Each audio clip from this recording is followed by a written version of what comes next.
अस्सलामुअलैकुम viewers, welcome to Sheri voice. Kullu Usman के season 2 की स्टोरी ने हर गुजरते दिन के साथ मदाहों के तजस्सुस को और भी बढ़ा दिया है।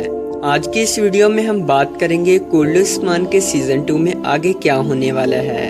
उस्मान भी और सावची भी कौन सा बड़ा जाल बिछाने वाले हैं और मंगोल कमांडर गेहातू की सबसे बड़ी कमजोरी क्या है, तो वीडियो को आखिर तक लाजमी देखिएगा।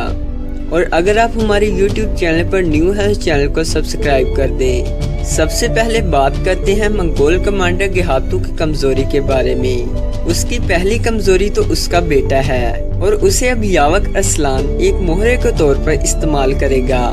गेहातू की एक और बड़ी कमजोरी उसका कजन बातू खान है।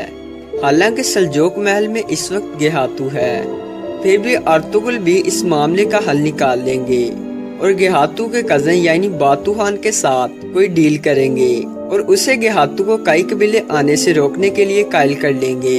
अगर बात करें सावची बई और उस्मान बई की लड़ाई के बारे में, मदाह सावची बई और उस्मान बई को गुत्थम गुत्था देखकर बहुत अफसरदा हो गए। सबसे पहली बात, लड़ाई की वजह तो सरदारी ही है, लेकिन ये वो खास वजह नहीं है।